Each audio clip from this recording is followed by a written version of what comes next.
Think about it. Podcasting is what determines how fast an animal can listen. More podcasts, more time spent wearing headphones, faster playback speed. I think animal intelligence ultimately has to be faster than podcasting. That is unfortunately how historians will measure human history, by the number of podcasts. Yeah, there was a real explosion of intelligence in the 2000s. We're really galaxy braining it right now. We are. Welcome to Science Fiction Book Club, a podcast for bookworms and stargazers. In every episode, we dive into the pages of our favorite science fiction novels to break down the big ideas, ask the nerdy questions, and maybe learn a bit about ourselves along the way. My name's Abu, and as always, I'm joined by my Amoeba. I was trying to think of an amoeba joke there. By Opsa. You know Opsa. Right. You've all heard him. That's right.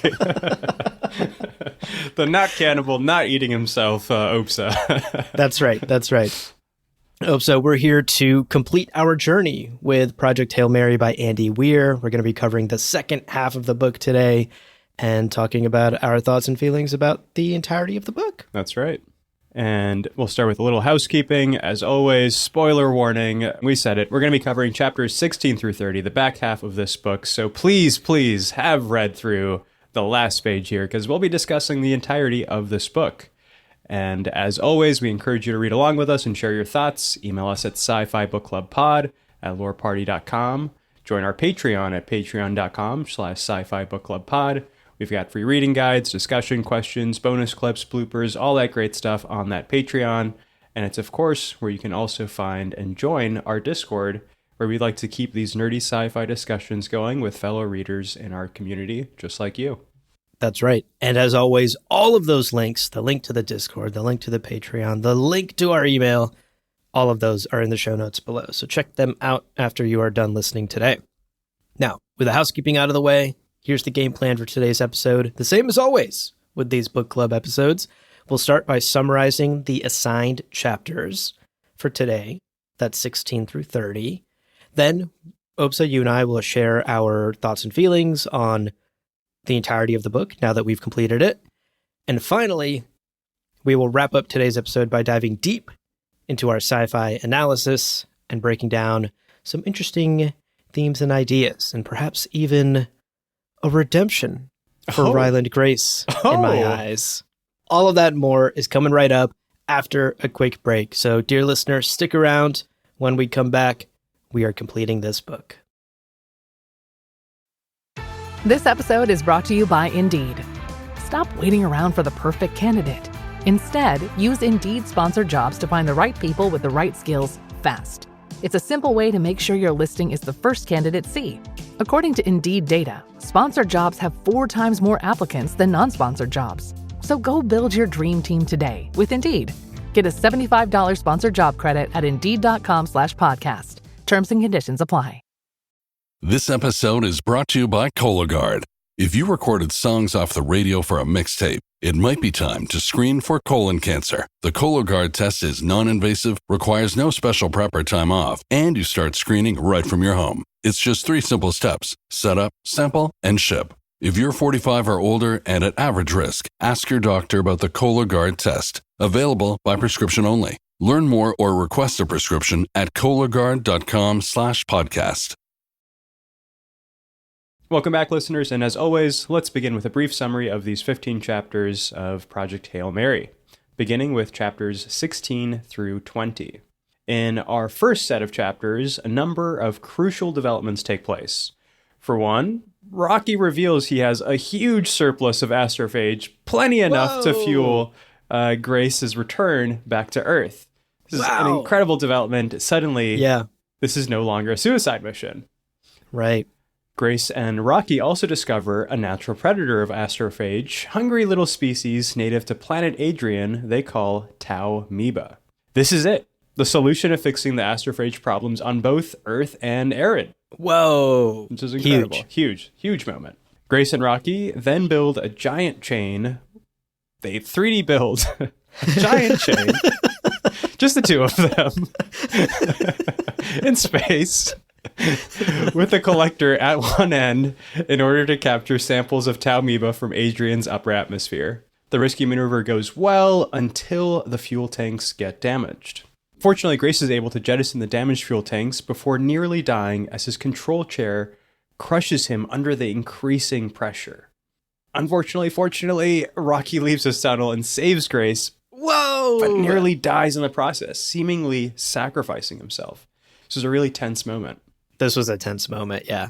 Of course, interspersed between these events are flashbacks where we also get to meet the original crew of the Hail Mary and learn a little bit about the beetle probes and stuff.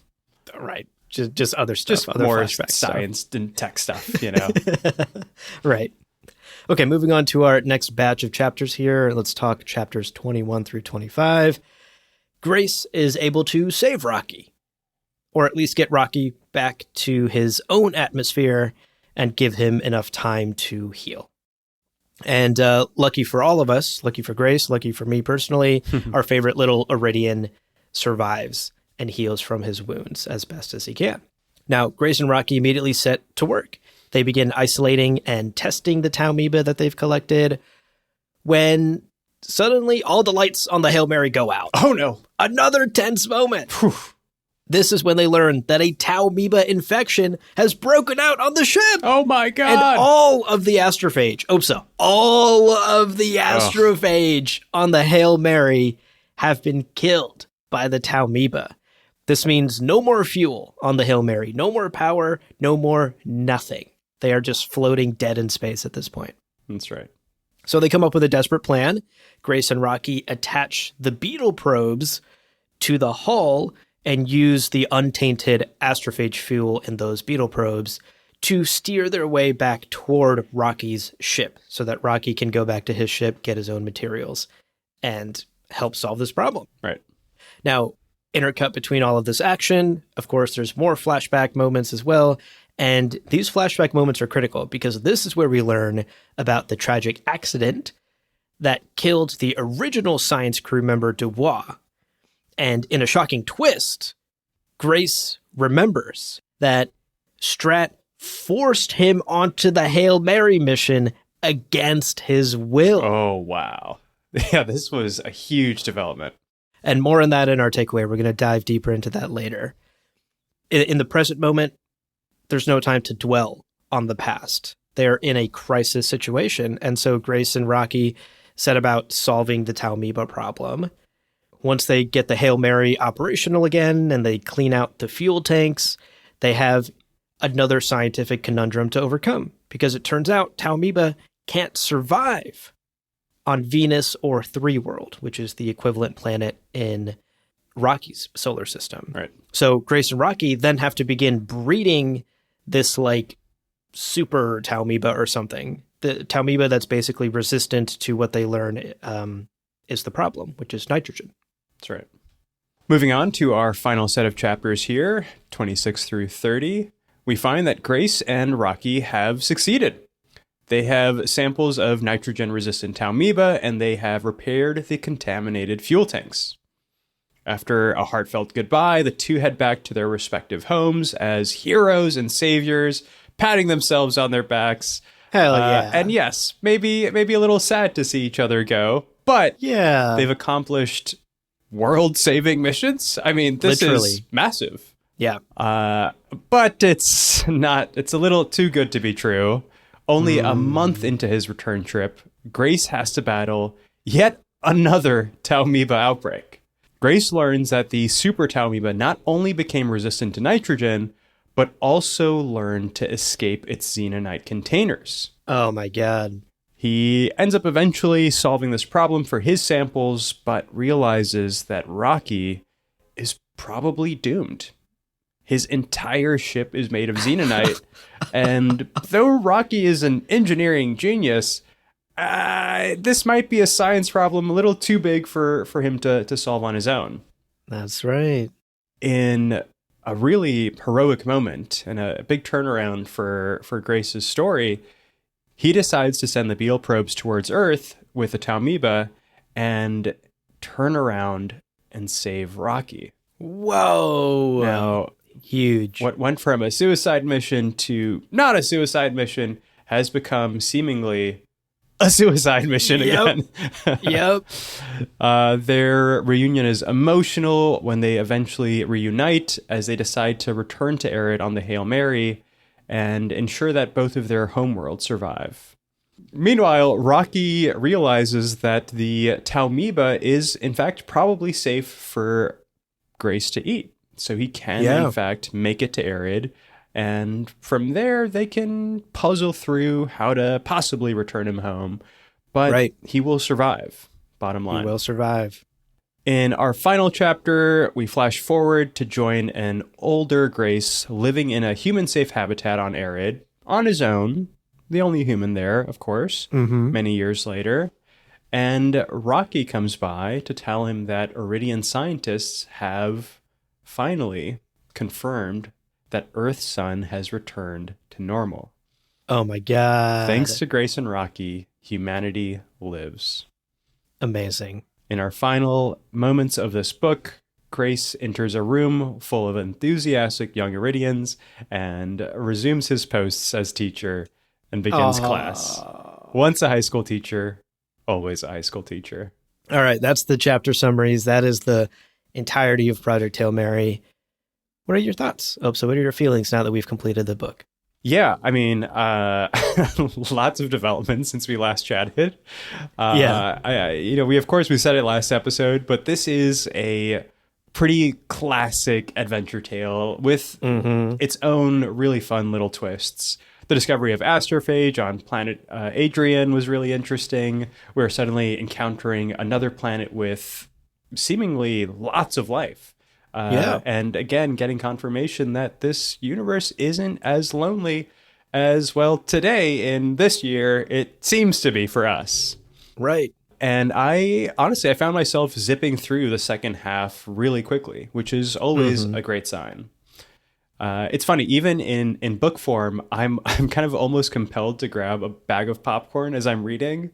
So I have to give just lots of credit to Andy Weir for somehow writing a book that reads kind of cinematically, right? It does.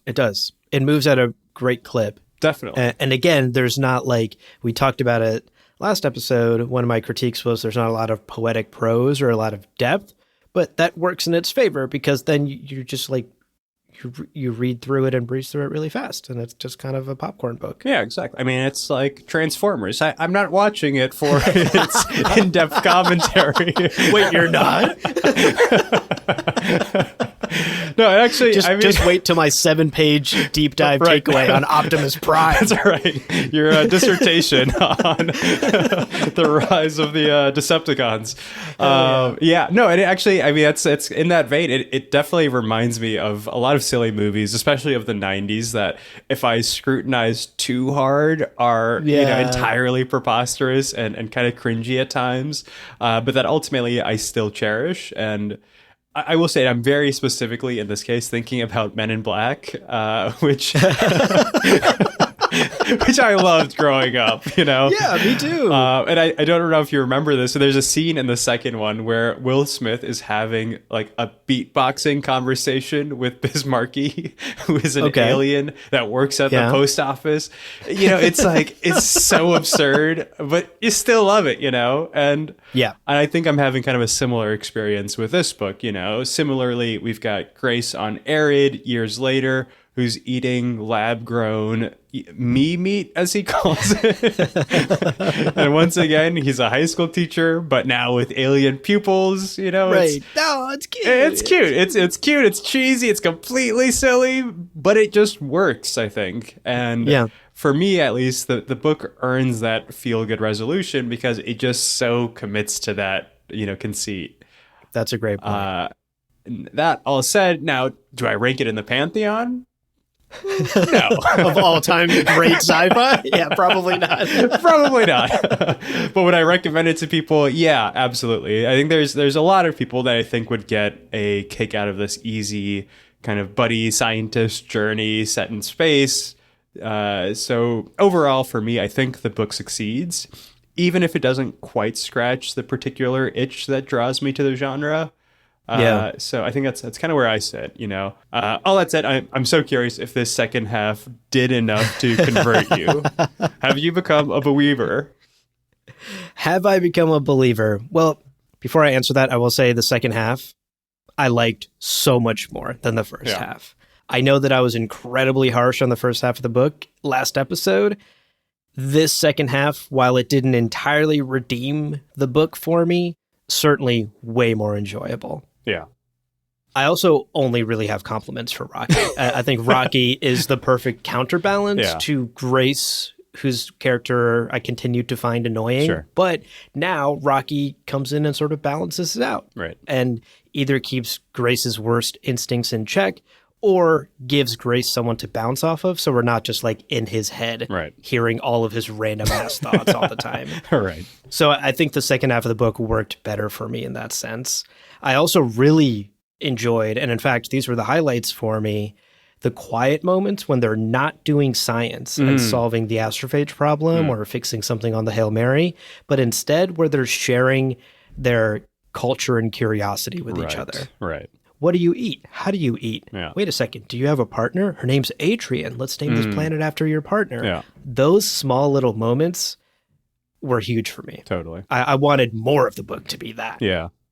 I also think the twist about Strat forcing Grace onto the mission was just excellent. Yeah, totally. Easily my favorite part of the book, and I'm Totally. so glad that that was part of this story. Yeah. For me, it really recontextualizes basically the entire book and helps me appreciate the story more.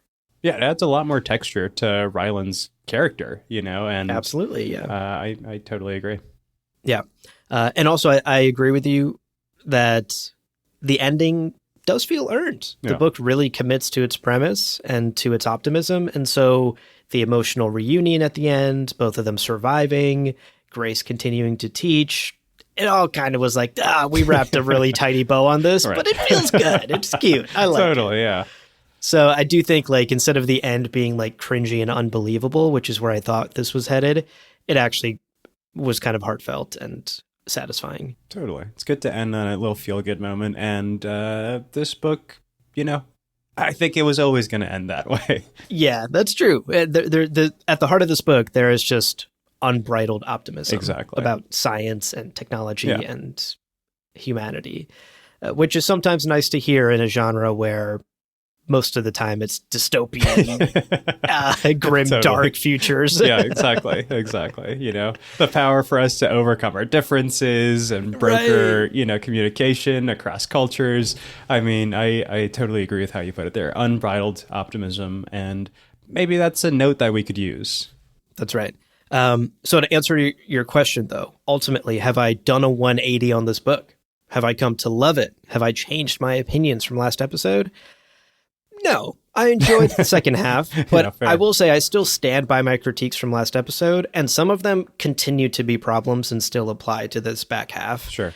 For me personally, again, I liked the quieter moments where things were a bit more philosophical, some culture sharing between Grace and Rocky. For me, all of the nerdy science talk and we tested nitrogen in this atmosphere and that atmosphere, and we this and that and this chemical and that chemical. For me, I'm not a science kid. I found it sort of boring and repetitive. I just did not want that much science. Yeah. It felt like I was back in like biology 101 in high school. Sure. So that stuff didn't work for me. I still stand by my critiques of Ryland Grace as a character. I still think he is a Gary Stu. Mm-hmm. His one PhD in microbiology has somehow given him all of the knowledge of physics, biology, chemical science, and engineering, folks. Yeah, totally. How? Totally. Yes, yeah. That part to me is still incredibly unbelievable and makes me dislike the character. He's just too perfect. You know, he has the knowledge and the know-how to solve practically every impossible problem that Rocky and Grace face out here in this entirely different solar system. So for me, that just that's a pill I could not swallow. Yeah. I also just think the stakes of the story, despite being like world-ending stuff, felt kind of low. There were no personal stakes in any of this. You know, like Grace doesn't ever really make a tragic mistake. He makes a number of silly mistakes and small mistakes along the way, but most of them are like instantly resolved by like 1 or 2 chapters later. It all just fixes itself. You know, he almost kills Rocky, lest we forget. He like uses a couple like of a times. leaf blower or something to like try and heal Rocky, and Rocky wakes up and is like, bro, you almost killed me. But again, Rocky wakes up and is still just fine. Like, totally. There's no permanent damage to Rocky he does by accident, which you would imagine would happen. Right. So I just felt like the stakes were constantly like, something crazy is happening, or, oh no, Grace did something wrong, like the Talmiba thing with the Xenonite. But then he just fixes it. Yeah. And so for me, there was never a point where I actually thought something tragic was going to happen in the story. Totally. So that for me took away some stakes, which ultimately I didn't enjoy. And the last critique that I'll stand by from last episode, I said none of the characters worked for me, really. That still holds true in the back half of this book. Yeah. The flashbacks to meeting the crew and stuff and other scientists and meeting the guy who made the beetles or whatever, the beetle probes, all of that, I was kind of like, this is so boring. Like, I don't care. I'm not invested in any of these people. Dubois and the one other scientist that are hooking up, and that's played as a joke the whole time. Right. I was just kind of like, you're not giving me any reason to care about these people. They die and you're like, okay, next page. Okay. Anyway, yeah. So, and again, am I asking for like a 900-page tome where we get full backstories on every single character in this book? No, absolutely not. But I'm asking for reasons for me to care about these characters. I'm asking for scenes between Grace and Dubois where something personal happens, you know, where something important, some emotional stakes take place, so that when Dubois blows up in the accident, you're like, oh my God, that hits. None of that hits, you know? I don't think Andy Weir is a particularly good character writer.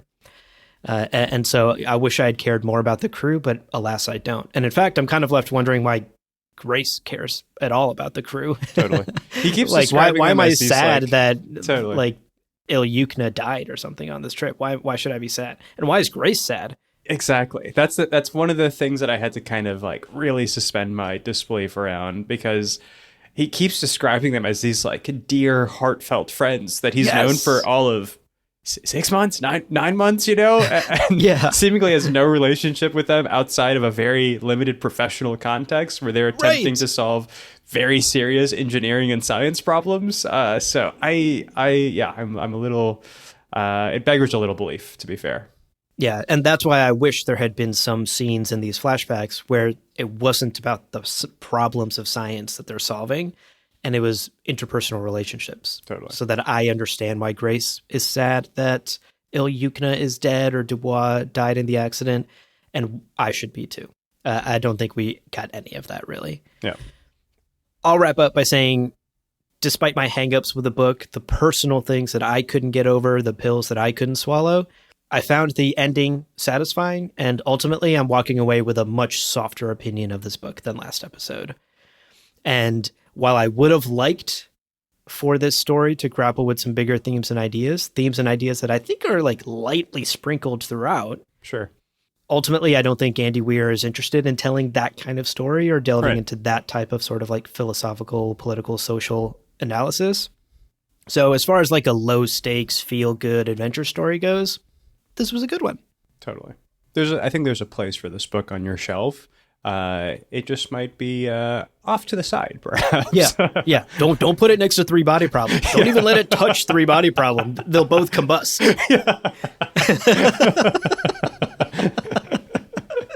All right. So those are some of our thoughts and feelings on Project Hail Mary. Folks, let's take another quick break. Stick around. When we come back, we're diving into our takeaway for today. We're diving into our sci-fi analysis and digging into this, honestly, might have redeemed Ryland Grace's character for me. So hang around. We'll be back in a minute. This episode is brought to you by Redfin. You're listening to a podcast, which means you're probably multitasking. Maybe even scrolling home listings on Redfin, saving homes without expecting to get them. But Redfin isn't just built for endless browsing. It's built to help you find and own a home. With agents who close twice as many deals, when you find the one, you've got a real shot at getting it. Get started at redfin.com.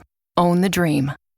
Your favorite local grocery stores like Kroger, Ralph's, Fred Meyer, and more are now delivering on Uber Eats. Get 40% off your order of fresh, quality ingredients. Whether you just got home to an empty fridge or suddenly got a craving to whip up something new, you can get everything you need delivered in as little as 25 minutes. Get 40% off your order with code Kroger2026. Plus, members get $0 delivery fees. Order now on Uber Eats. Orders of $30 or more save up to $25. Ends 4/30/26. See app for details.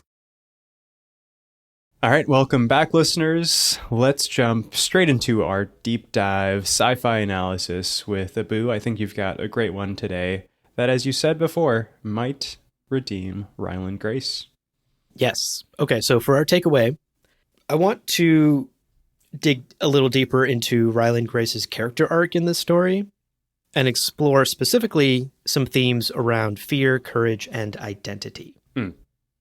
Because, like I said earlier in my thoughts and impressions, I found the big reveal that Grace was forced onto this mission to maybe be the single most fascinating part of this book. Right. And maybe the thing that actually redeems Grace's character for me.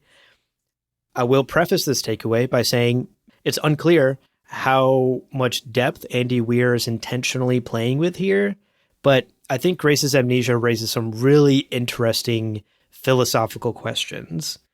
And his decision at the end of the book to save Rocky carries so much more weight after you learn about his lifelong cowardice, the fact that he was forced on this mission. So I want to break all of that down a little bit. To start, let's talk about Ryland Grace before he goes on the Hail Mary mission. The Ryland Grace that Strat ropes into the astrophage studies at the start of the book and ultimately ropes into the whole project is a coward.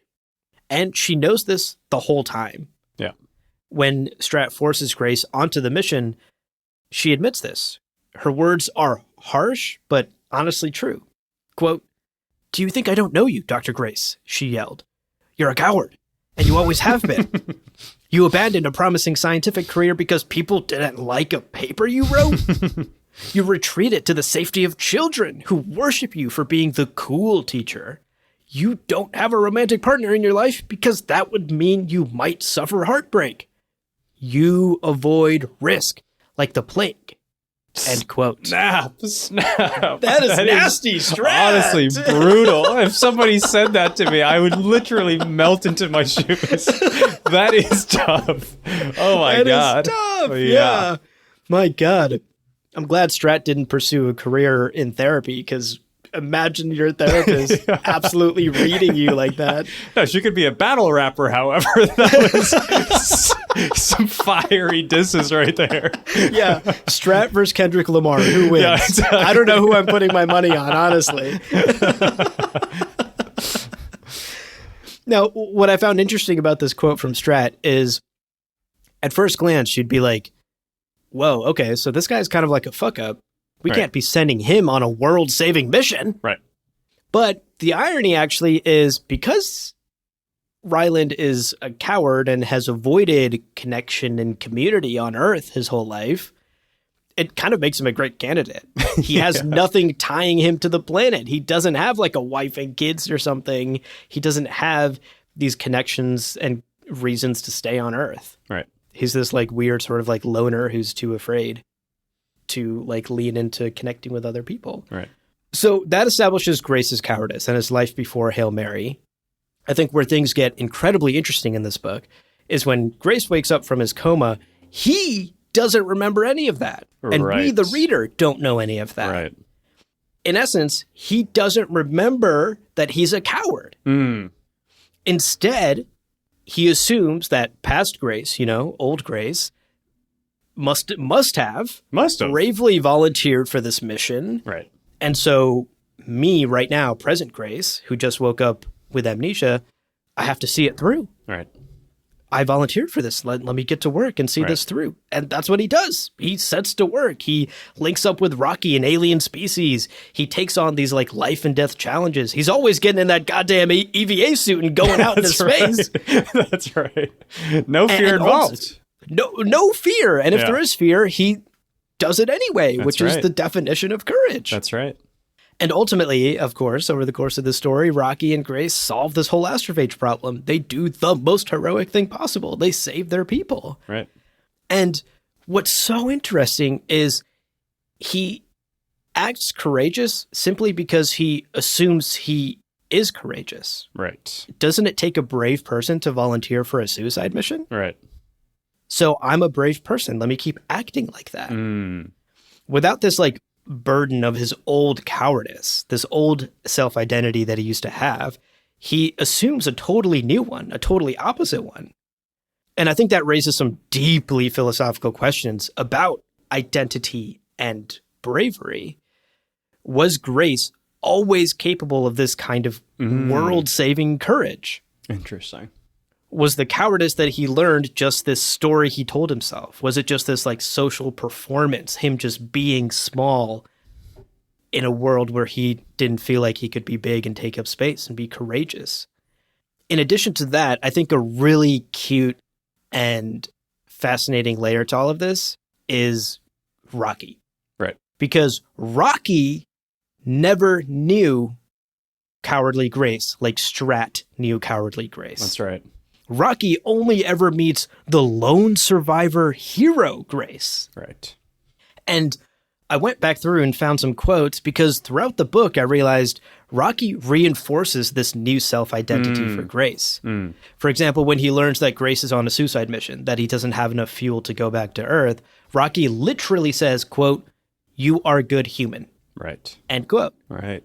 And then later, when they're discussing how not every Iridian or every human is so selfless and willing to risk death to save other people, Rocky says, quote, "You and me are good people," end quote. Right. Right. And that is really, really beautiful because in a sense, Rocky is maybe the first relationship in Grace's life with no history of like failure attached to it. Right. Without the baggage of his cowardice attached to it. Right. And because this relationship with Rocky is like so pure, it lets Grace be a totally new person, Yeah. to be the hero that Rocky sees him as. Rocky is literally the opposite of the scientific community that shunned Grace and forced him into like hiding as a school teacher, right? Yeah. They rejected him and told him he wasn't right, that he was wrong, that he should stop sharing his views, et cetera, et cetera. And Right. Rocky was like, "You're a good person. Yeah. We're good people. We're heroes. We're going to do this." Yeah. There's a beautiful symmetry there in that they both find themselves alone and are able to kind of reinforce the best qualities in one another. And in the case of Grace, as you're saying, a quality that he didn't necessarily possess before this amnesia. Right. Quite fascinating. Yeah. Gosh, that like something about that really touches me because like, is that all it takes? Yeah. You know, like, is that all it takes for us to reshape our self-image and to begin believing in ourselves? For the people who are closest to us, for the people we love the most, to also see us that way, to also believe in us. You know, there's something powerful there about community. Certainly. That I think is illustrated between Rocky and Grace's relationship. Totally. And so I'll wrap up this takeaway, and then I want to hear your thoughts, Obsa. All of this, of course, this whole arc of cowardice to bravery culminates in Grace's decision at the end. His ultimately selfless and courageous decision to turn around and save Rocky and return to Arid instead of returning to Earth. And this time, what makes this so crucially different than when Strat forced him on the Hail Mary mission, this time, Grace fully makes the decision willingly to go on a suicide mission. Right. And what's even more interesting is he makes this decision to go on a suicide mission despite now remembering his old cowardly self. Right. Even after the baggage has returned, his new image, his new courage, what Rocky has helped him see in himself, is enough for him to make the courageous choice. It's and not the transformative. cowardly choice. It's transformative. Yeah. And to me, that's some really beautiful character growth. Yeah. Seeing how Grace not only reshaped his self-identity into somebody who takes risks and is courageous, but also how he's overcome the old cowardice. It's not that the old cowardice disappeared and he just doesn't remember it anymore. Right. He's able to now fully overcome it with the newfound courage he's developed. Right. Alongside Rocky. So I thought that was a really beautiful character arc. And I think in many ways that not fully, but in many ways redeems Ryland Grace as a character for me in this book and as the central character of the book. Of course, I'm curious about your thoughts, Obsa, both about the character arc that Grace goes on, but also about the philosophical question here. Is being brave as simple as convincing yourself that you are? Like, do we all have it in us to rise to the occasion like Grace does here, given the right circumstances, the right mindset, and the right people supporting us? Yeah. I mean, it's such I feel like you really kind of mined the most profound vein, in this book. And it had somewhat eluded me, I'll be honest, because as I kind of flipped through this book, I really kind of had to shut off a part of my brain that was maybe more critical or that wanted to voice disbelief or criticism or complaint, and just kind of assume that there was nothing really philosophically deep here to unpack, and it's entirely untrue. I think you found exactly that, and I'm so happy you did. No, it's it's a fascinating question. I mean, I definitely share that outlook. I suppose that it is possible to have this kind of transformative experience. Okay. And I think the most important ingredient that I would identify here was not just the mindset and not just the amnesia, the forgetting of his past cowardice or his past self, that maybe, didn't shed the best light on him. But exactly what happened between him and Rocky. It was this relationship that over time allowed him to kind of step into an identity, a persona that I think, retrospectively he would be happier with. One that was brave in the face of danger and risk and in some cases, mortal consequences and danger. Heroic. Yes, and in fact, heroic at times. And it's interesting. I mean, I don't know how much I've talked about it on this podcast, but I was in therapy last year, and I think one of the things that I came to really understand about the therapeutic relationship is that there are times in your life when you can come to a sort of cognitive or intellectual level understanding of a particular issue or constraint or just something that you're kind of wrestling with, and that isn't always enough. Like, it's not enough to understand the problem on the brain level, let's say. Right. And a huge part of the therapeutic relationship is it kind of impacting you on an emotional and on a gut level, where it really starts to kind of change how you feel about something.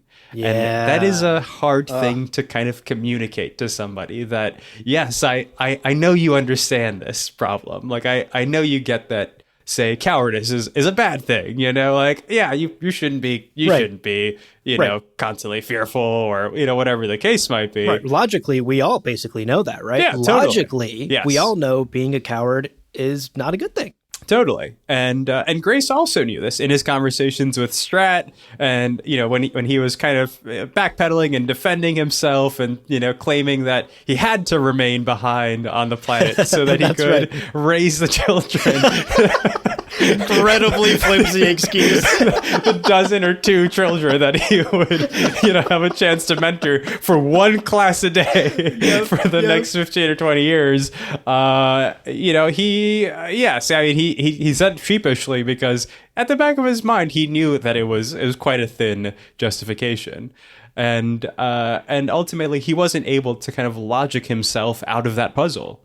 And I think that's kind of what we see happening with Grace and Rocky. Yes, the amnesia was like an important catalyst, in kind of having an interruption between the past self and the self that he would become. Yeah. But really, it was exactly what you highlighted. It was these moments where Rocky is including him and creating a kind of a sense of community, even just between the two of them, and allowing him to kind of experience a version of himself that was a little bit more than this past version that he perhaps was a little bit more say ashamed or embarrassed by upon coming to remember. So I mean, I guess in short, yes, I definitely believe it's possible to kind of rise to the occasion in the way that Grace did here, and it in this case was thanks to our wonderful, cute little Iridian Rocky. Yes. I couldn't agree more, Opes. You put that really beautifully. And I agree. I think it takes there's a recipe to this kind of transformation for all of us. And perhaps the most important ingredient is other people, is our community, is people like Rocky. It's important for all of us to have a Rocky in our lives who acts as this foundation, who sees us in a better light so that we can see ourselves in a better light. Totally. And that combined with perhaps a catalyst like Amnesia. Drug-induced amnesia forced on us. We're not recommending you do that. We're just saying it happened in this story, okay? But I think you're right. I think it's a recipe. There's a logical part of understanding this thing about yourself, and then there's the emotional part of transforming it. And we are social creatures, ultimately. Humanity is meant to work together and with other people, and it really is the people we love that are part of that emotional transformation, and that can help us make that emotional transformation. Beautifully said. All right, Opsa, that's our takeaway and our analysis of Ryland Grace's character arc in this story. Now that we've wrapped up this book, we have one final task left before we say goodbye. We need to give it a review. What is your official science fiction book club pod review of Project Hail Mary by Andy Weir? I'll keep this short and to the point. Although I will say, just that final discussion surrounding your takeaway has elevated yet again this book above my initial final review. But I'll stick to it. In a vacuum, I think I would give this book 2 intelligent life forms out of 5. And to be fair, there's only the one that we're aware of right now on planet Earth, at least at our level of intelligence. So that is a stunning doubling, 200% more intelligent life forms. Incredible. Incredible how you spun that rating. Overall, I continue to kind of repeat. I enjoyed this book. It's not, of course, the exactly my favorite flavor of sci-fi. I tend to go for the Takis more than I go for the Funyuns. That's right. Something that's spicier with a bit more kick. A little spicier, a little bit more kick. But in any case, that's where I sit. How about you, Abu? You put it perfectly, honestly. This is also not my flavor of sci-fi. It's not what draws me to the genre and what I get most out of science fiction stories. So my rating is exactly the same as yours. 2 Iridian limbs out of 5 Iridian limbs is what I'm going to be giving this book. Ultimately, I think for some folks, this is the perfect story and a perfect entry point into a genre that they might want to dip their toes into. But I think if you are somebody who is seasoned in the genre, this is more of a palate cleanser than something that will be added to your personal pantheon of favorite sci-fi stories. At least for me, that was the case. All right, so next up, we will be releasing a bonus conversation after you and I have had the opportunity to watch the Ryan Gosling film. Exciting. Adaptation of Project Hail Mary. So keep an ear out for that, dear listener. That should be coming out shortly after the film releases. And we will be here to chat about it, chat about the adaptation, how the film works on its own, but also how it works in conversation with the book. That's right. Now, speaking of books, we do have more books to cover this season, folks. Mm-hmm. So here's your assignment for what we'll be reading next. For the next book club episode, make sure that you have read through chapters 1 through 7 of The Left Hand of Darkness by Ursula K. Le Guin. Oh, so exciting. I've never read The Left Hand of Darkness before. I've heard incredible things. Yeah, totally. And so I'm particularly excited to jump into it with you. That's right. And of course, you can find our entire season's reading schedule in the show notes, so be sure to check those out. And that's all I've got to say on that.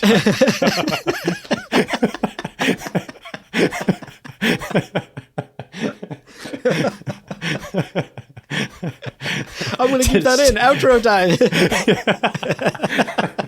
Didn't quite know how to end that sentence, but there we are. There we are. Well, dear listener, fundamentally, you're a good person. When you wake up, you'll be good and angry. In the end, you'll do your job. We're 99% sure you'll do the right thing. And leave us a 5-star review on Apple Podcasts and Spotify. And of course, when you wake up from your coma, be sure to also check out the other shows on the Lore Party Podcast Network on loreparty.com. You can also follow us on Twitter and Instagram at lore_party. And of course, we're also on YouTube. Thank you so much for listening. And remember, you're not alone anymore, buddy.